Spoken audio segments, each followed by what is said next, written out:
सुप्रभात विद्यार्थियों। हिंदी की हमारी पिछली कक्षा में हमने आपके व्याकरण का विषय अलंकार पढ़ा था, जिसमें हमने अर्थालंकार किया था और उसके भेद किए थे। आज की कक्षा शुरू करने से पहले मैं आपको एक बार फिर अर्थालंकार के बारे में बताना चाहूँगी। अर्थालंकार जहाँ कविता की पंक्तियों में अर्थ के माध्यम से कोई विशिष्टता, कोई सौंदर्य, चमत्कार उत्पन्न होता है, वहाँ अर्थालंकार होता है। अर्थालंकार के दो भेद मैंने आपको वहाँ कराए थे, उपमा अलंकार और रूपक अलंकार।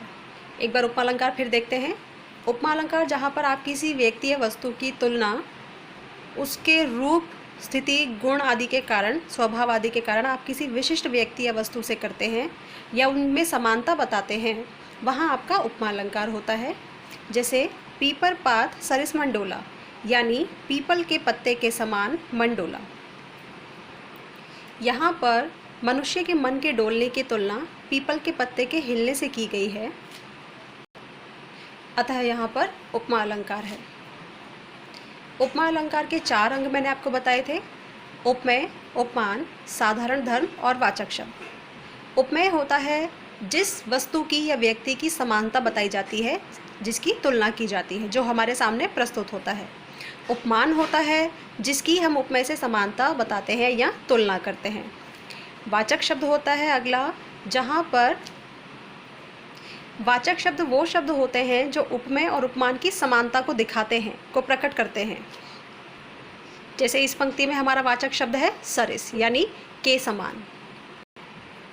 और अंतिम भाग साधारण धर्म होता है, जहाँ पर उपमेय और उपमान जिस गुण की वजह से, जिस कारण से वो समान है, जिस कारण से उनकी तुलना की जा रही है, वो कारण जो होता है वो होता है उनका साधारण धर्म, यानी कि उनका समान गुण, उसे हम कहते हैं साधारण धर्म। बच्चों, पिछली कक्षा में मैंने आपको एक बात कही थी कि ज़रूरी नहीं उपमा अलंकार में वाचक शब्द हो ही, लेकिन यहाँ मैं आपको करेक्ट करना चाहूँगी, क्योंकि वाचक शब्द के बिना उपमा अलंकार पॉसिबल नहीं हो सकता। वाचक शब्द वो शब्द हैं जो उपमेय और उपमान में तुलना या समानता दिखा रहे हैं। ऐसा हो सकता है कि किसी उदाहरण में साधारण धर्म ना हो, लेकिन वाचक शब्द उपमा अलंकार में ज़रूर होगा। उपमा अलंकार को पहचानने के लिए एक विशेष बात मैं आपको बताना चाहूँगी कि उपमा अलंकार में वाचक शब्द सा, सी, सम, तुल्य, सरिस, इन सब शब्दों का प्रयोग होता है। अगला अलंकार करने से पहले उपमा अलंकार के बारे में एक और बात हम जानेंगे। जहाँ पर उपमा अलंकार में उपमा के ये चारों अंग होते हैं, उपमेय, उपमान, वाचक शब्द और साधारण धर्म, उस अलंकार को हम कहते हैं पूर्णोपमा अलंकार। जैसे इस उदाहरण में यहाँ पर हमें पीपर पात उपमान दिया हुआ है, मन हमारा उपमेय है, सरिस वाचक शब्द है और डोला साधारण धर्म है। तो यहाँ पर हमारे उपमा अलंकार के चारों अंग मौजूद हैं, इसलिए ये हमारा पूर्णोपमा अलंकार होगा। यानी कि जहाँ पर उपमा अलंकार के चारों अंग हैं उसे हम कहते हैं पूर्णोपमा अलंकार। और अगर किसी उदाहरण में कोई एक भी तत्व इनमें से नहीं होता, कोई एक भी अंग इनमें से मिसिंग होता है, तो वहाँ होगा आपका लुप्तोपमा अलंकार। जैसे अगर मैंने आपसे कहा चंद्रमा के समान सुंदर मुख, तो यहाँ पर मुख हमारा उपमेय है, जिसकी हम समानता बता रहे हैं, जिसकी हम तुलना कर रहे हैं। चंद्रमा हमारा उपमान है, जिससे हम मुख की तुलना कर रहे हैं। के समान हमारा वाचक शब्द है और सुंदर, सुंदर मैंने आपको यहाँ पर दोनों का साधारण धर्म बताया, क्योंकि चंद्रमा भी सुंदर होता है और मुख भी सुंदर है, इसलिए चंद्रमा और मुख की तुलना आपस में की जा रही है। लेकिन वहीं अगर मैं आपसे कहूँ कि चंद्रमा के समान मुख, तो यहाँ पर हमारा उपमेय भी है मुख, उपमान है चंद्रमा, वाचक शब्द है के समान, लेकिन साधारण धर्म यहाँ पर नहीं दिया हुआ। तो किसी भी एक अंग का अगर लोप होता है उपमा अलंकार में, तो हम उसे कह देते हैं लुप्तोपमा अलंकार। अगला हमने किया था रूपक अलंकार, जहाँ पर मैंने आपको बताया था कि रूपक अलंकार में उपमेय और उपमान में इतनी अधिक समानता होती है, ये अत्यधिक समान होते हैं, यानी कि बिल्कुल सिमिलर होते हैं, बिल्कुल एक जैसे होते हैं। इसलिए यहाँ पर दो व्यक्ति या वस्तुओं की तुलना नहीं की जाती। यहाँ पर जो हमारा उपमेय होता है, जिसकी हम समानता प्रकट कर रहे हैं, उसे ही उपमान मान लिया जाता है। यानी उपमेय और उपमान को यहाँ पर एक ही मान लिया जाता है। उदाहरण में मैंने आपको बताया था, देखिए यहाँ पर चरण कमल बंदो हरिराई। यहाँ हमें ये कहा गया है कि हरि के चरण जो है वो कमल है। ये नहीं कहा गया कि हरि भगवान विष्णु के जो चरण है वो कमल के समान है।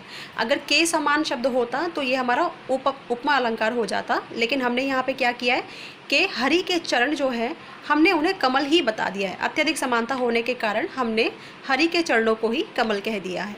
तो यहाँ है हमारा रूपक अलंकार।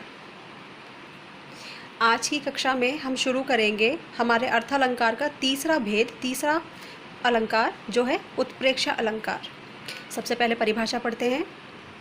जहाँ उपमेय में उपमान की संभावना प्रकट की जाती है वहाँ उत्प्रेक्षा अलंकार होता है।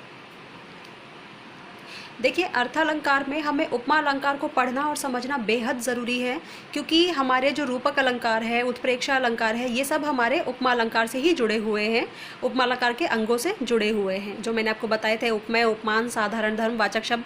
अब देखिए, उत्प्रेक्षा अलंकार में भी यहाँ पर उपमेय और उपमान का ही अर्थ लेकर आपको बताया गया है कि जहाँ उपमेय में उपमान की संभावना प्रकट की जाती है, यानी उपमेय जिसकी हम तुलना कर रहे हैं, हम उसी में उपमान की संभावना बताते हैं, यानी कि उसकी कल्पना करते हैं। देखो, यहाँ आपको बताया है उपमेय में उपमान की संभावना बताई जा रही है, यानी प्रकट की जा रही है। साधारण शब्दों में मैं उत्प्रेक्षा अलंकार अगर आपको समझाऊं तो यहाँ पर उपमेय यानी जिसकी तुलना हम कर रहे हैं वो हमारे सामने है, लेकिन उपमान जिससे हम तुलना कर रहे हैं वो हमारे सामने नहीं है, बल्कि हम उपमेय में ही उपमान को इमेजिन कर रहे हैं, उसकी कल्पना कर रहे हैं। उत्प्रेक्षा अलंकार को पहचानने का सबसे आसान तरीका है, इसमें मानो, मनु, मनहु, जानो, जनु, जनहु आदि वाचक शब्दों का प्रयोग होता है।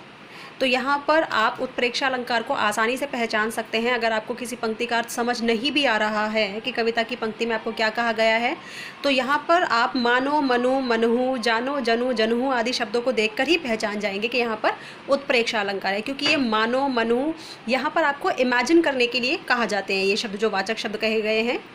उदाहरण से समझते हैं। देखिए, कहती हुई उत्तरा के नेत्र जल से भर गए, हिम के कणों से पूर्ण मानो हो गए पंकज नए। अब देखिए, यहाँ पर मानो शब्द आ गया, हमारा मानोवाचक शब्द आ गया, तो आप इसे पहचान सकते हैं कि ये उत्प्रेक्षा अलंकार ही है। फिर भी मैं आपको यहाँ पर बताऊंगी। देखिए, उपमेय में उपमान की संभावना किस तरह से प्रकट की गई है, किस तरह से यहाँ पर कल्पना की गई है, उपमान की इमेजिन किस तरह से किया गया है। कहती हुई उत्तरा के यूँ नेत्र जल से भर गए, यानी कि जो राजकुमारी उत्तरा हैं, अपनी बात को कहते कहते उनकी आंखों में आंसू इस तरह से भर गए, हिम के कणों से पूर्ण मानो हो गए पंकज ने, कि उनकी आंखों में आए हुए जल को देखकर, उनके नेत्रों में आए हुए पानी को देखकर ऐसा लगता है मानो पंकज, पंकज क्या होता है हमारा, कमल का फूल, कि कमल के फूल पर मानो ओस के कण, ओस की बूंदें उस पर गिरने से वो कमल के फूल नए बन गए हों। देखिए, यहाँ आपको बताया हुआ है कि उत्तरा के अश्रुपूर्ण नेत्र, यानी कि उत्तरा के आंखों में भरे हुए आंसू हमारे उपमेय हैं, जिनकी तुलना, जिनकी उपमा हमने किनसे दी है, हिमकणों से, ओस की बूंदों से, जो कि पंकज के ऊपर हैं।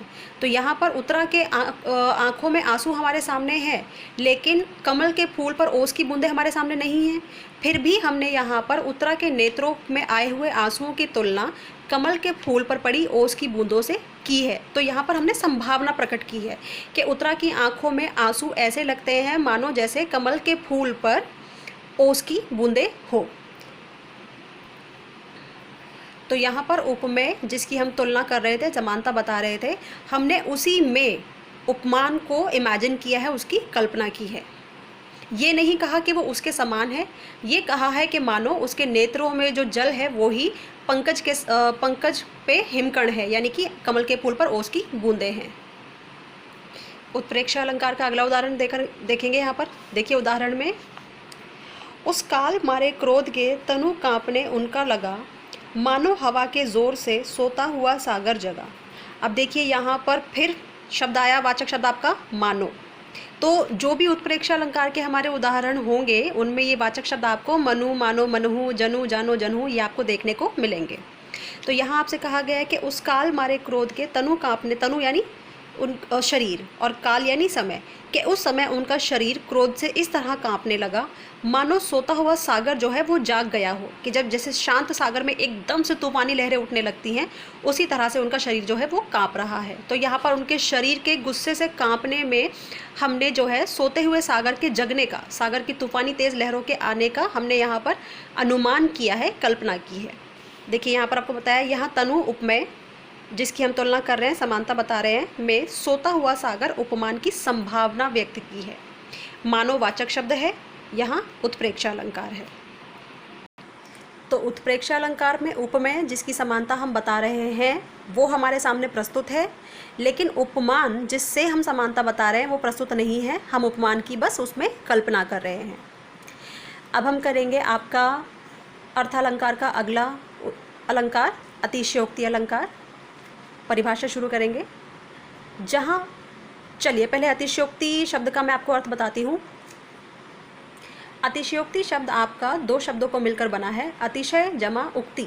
उक्ति का अर्थ होता है पंक्ति, वाक्य जो हम कह रहे हैं, और अतिशय का अर्थ होता है बढ़ा चढ़ाकर कहना। तो यहाँ पर आप नाम से ही समझ गए होंगे कि अतिशयोक्ति अलंकार अर्थात जहाँ पर बढ़ा चढ़ाकर बात को कहा जाता है। जहाँ किसी व्यक्ति या वस्तु का वर्णन अत्यधिक बढ़ा चढ़ाकर किया जाता है वहाँ अतिशयोक्ति अलंकार होता है। यानी कि जहाँ पर आप किसी भी व्यक्ति या वस्तु के बारे में बढ़ा चढ़ाकर वर्णन कर रहे हो, बता रहे हो, वहाँ होगा आपका अतिशयोक्ति अलंकार। उदाहरण देखिए इसका, हनुमान की पूंछ में लगन न पाई आग, लंका सिगरी जल गई, गए निशाचर भाग। यहाँ उदाहरण सुनते ही आपको समझ आ गया होगा कि ये जो पंक्ति आपकी ली गई है ये रामायण के लंका कांड से ली गई है, जहाँ पर हनुमान जी जब सीता जी को मिलने के लिए लंका पहुँचे थे पहली बार, तो वहाँ पर जब रावण के सैनिकों ने हनुमान जी को पकड़ा और हनुमान जी की पूंछ में आग लगाने की आज्ञा दी गई सैनिकों को, तो ये वाक्य उसके बारे में है कि हनुमान की पूंछ में लगन न पाई आग, लंका सिगरी जल गई, गए निशाचर, निशाचर यानी राक्षस, भाग। तो अब यहाँ देखिए हनुमान जी की वीरता और पराक्रम का जो उस समय प्रसंग है उसमें बढ़ा चढ़ाकर वर्णन किस तरह से किया गया है कि हनुमान जी की पूंछ में तो आग भी नहीं लग पाई थी और उससे पहले ही सारी लंका जल गई और सभी राक्षस वहाँ से भाग गए।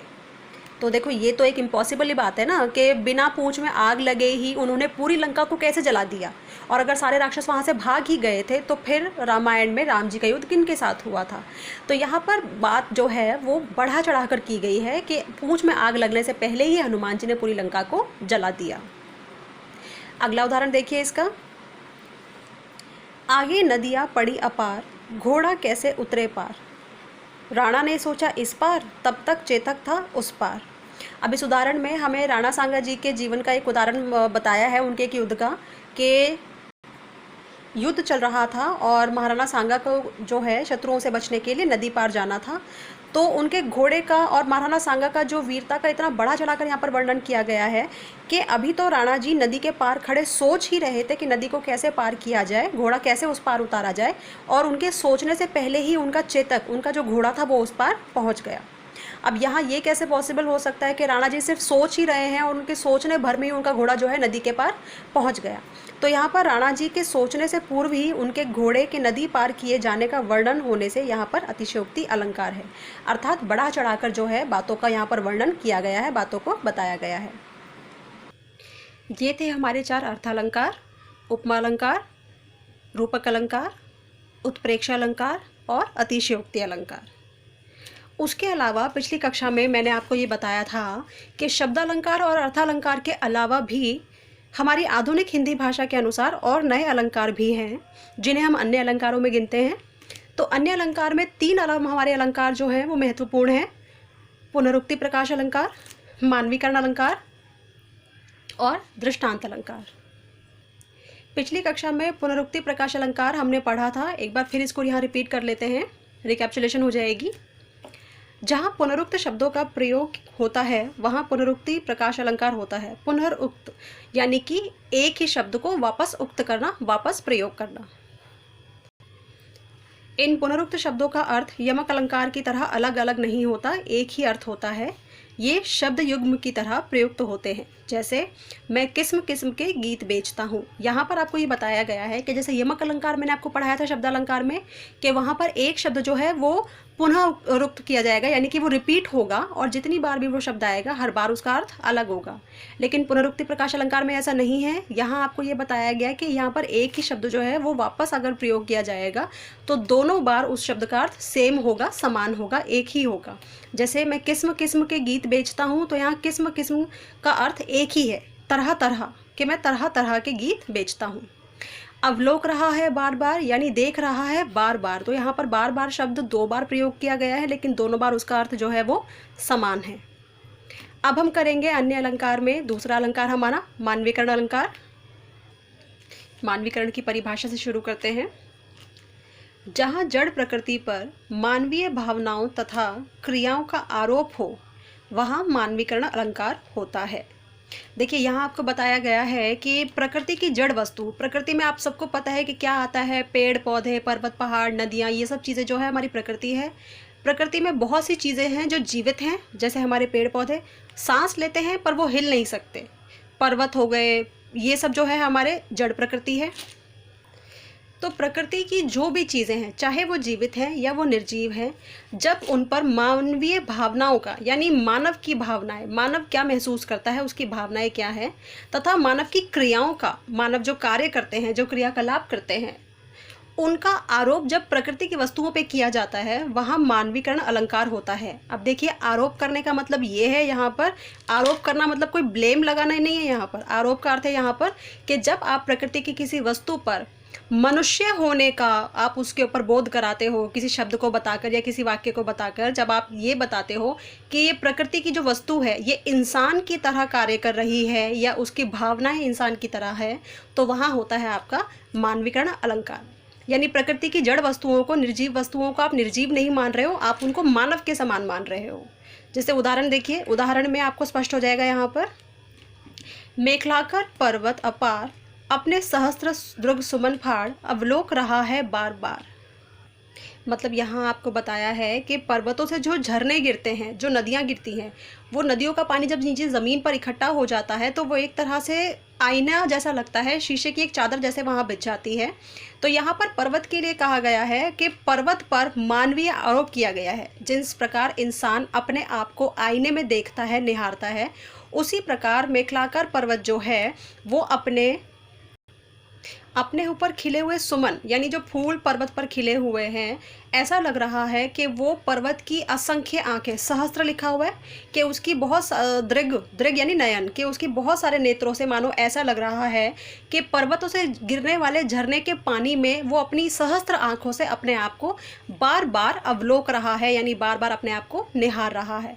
तो यहाँ पर पर्वत जो कि हमारी जड़ प्रकृति का भाग है, उस पर मानवीय आरोप किया गया है, मानव का आरोप किया गया है कि जिस प्रकार मानव अपने आप को आईने में देखता है, मानो पर्वत भी जो है अपने आप को उस झरने रूपी पानी के आईने में बार बार निहार रहा हो। अगला उदाहरण देखेंगे। यहाँ बताया है, बीती विभावरी जागरी, अंबर पनघट में डूबो रही, तारा घट उषा नागरी। तो देखिए यहाँ पंक्ति में विभा यानी रात, रात को विभा कहा गया है कि बीती विभावरी जागरी, कि रात बीत चुकी है, अब तो जाग जाओ। अंबर पनघट में डूबो रही, अंबर यानी आकाश को जो है वो पनघट कहा गया है, पानी का किनारा कहा गया है, नदी का किनारा कहा गया है, और उसमें कहा गया है कि अंबर पनघट में डूबो रही, तारा घट उषा नागरी, यानी उषा, सुबह को जो है यहाँ पर एक स्त्री का रूप दिया गया है। यानी सुबह पर, अब देखो रात या दिन होना ये प्रकृति का नियम है, तो वापस यहाँ पर प्रकृति के वस्तु पर जो है स्त्री होने का, मानव होने का आरोप किया गया है कि सुबह रूपी स्त्री जो है वो अंबर रूपी पनघट में तारों को डुबा रही है। तारे रूपी घड़े, जो तारे हैं हमारे, उन्हें घड़े कहा गया है, कि सुबह की स्त्री तारों के घड़ों को मानो अंबर के पनघट में डुबो रही हो। तो यहाँ पर वापस प्रकृति पर जो है मानव होने का, मानवीय भावनाओं का, मानवीय क्रियाकलापों का, जो कार्य मानव करते हैं, उनका आरोप किया है। तो यहाँ हमारा कौन सा अलंकार? मानवीकरण अलंकार। अन्य अलंकारों में अंतिम है हमारा दृष्टांत अलंकार। दृष्टांत अलंकार की परिभाषा पढ़ते हैं। काव्य में जहाँ एक ही भाव या आशय की 2 बातें कही जाए, वहाँ दृष्टांत अलंकार होता है। यानी कि जहाँ आप एक ही भाव को समझाने के लिए, एक ही अर्थ को समझाने के लिए आप दो तरह की बातों का प्रयोग करते हैं, वहाँ होता है आपका दृष्टांत अलंकार। यानी आप जो कहना चाह रहे हैं, आपका जो भाव है, जो आप समझाना चाह रहे हैं, उसी को आप दो अलग अलग तरह से कहेंगे, तो वहाँ होता है आपका दृष्टांत अलंकार। आगे देखते हैं। दृष्टांत अलंकार में उपमेय और उपमान, देखिए वापस यहाँ पर उपमेय और उपमान आ गया। उपमेय जिसकी समानता बताई जा रही है, जो प्रस्तुत है, और उपमान जिससे समानता बताई जा रही है, जो अप्रस्तुत है। यहाँ दृष्टांत अलंकार में उपमेय और उपमान में बिंब प्रतिबिंब की समानता पाई जाती है। इसमें वाचक शब्दों का प्रयोग नहीं होता। ध्यान रखेंगे इस बात का कि दृष्टांत अलंकार में वाचक शब्दों का प्रयोग नहीं होता।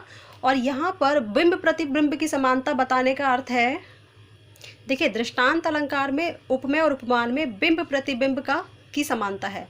बिंब प्रतिबिंब, अगर मानो मैं आईने में खड़ी हूँ या आप आईने में खड़े हैं, तो आप जो हैं वो बिंब हैं, ठीक है।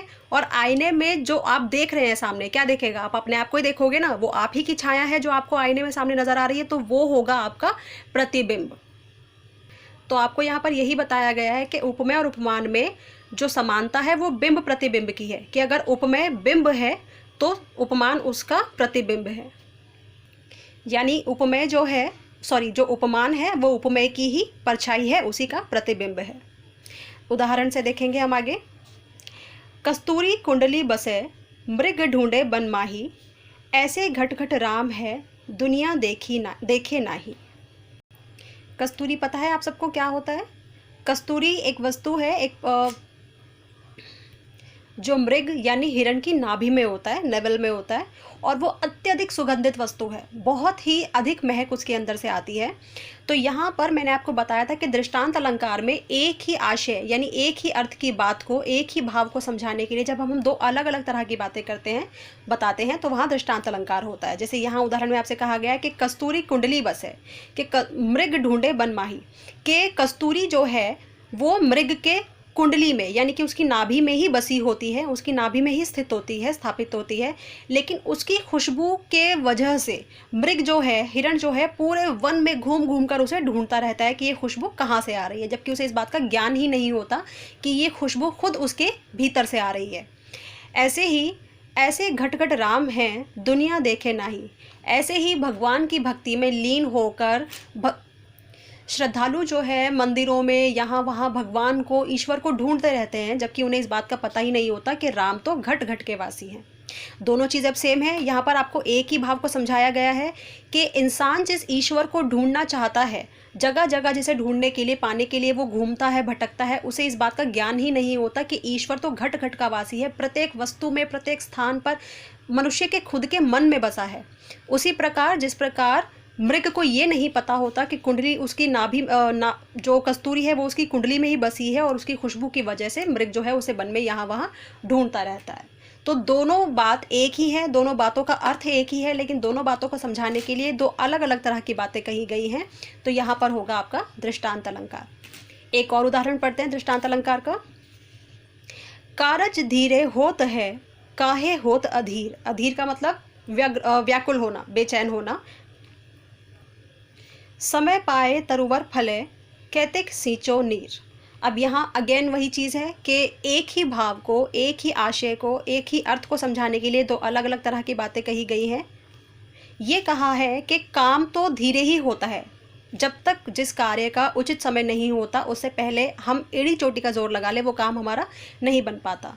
तो जब कार्य का एक निश्चित समय होगा, सही समय होगा, उसी समय कार्य होगा। तो कवि यहाँ पर यही कह रहे हैं कि कार्य तो अपने समय के अनुसार ही हो गए। मनुष्य, तुम किस लिए अधीर होते हो, तुम किस लिए बेचैन होते हो, किस लिए व्यग्र और व्याकुल होते हो।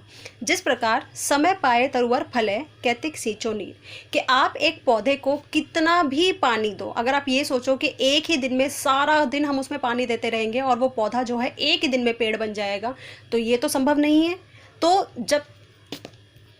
तो जिस प्रकार अत्यधिक सींचने के बाद भी एक पौधा एक ही दिन में पौधे से पेड़ नहीं बन जाता, उसी प्रकार इंसान कितनी भी कोशिश करे, कितनी भी जल्दबाजी करे, समय से पहले कोई कार्य नहीं हो पाता।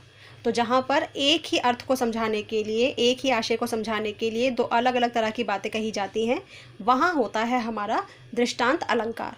और जैसा मैंने आपको बताया था कि यहाँ पर उपमेय और उपमान में बिंब प्रतिबिंब का संबंध होता है, समानता होती है।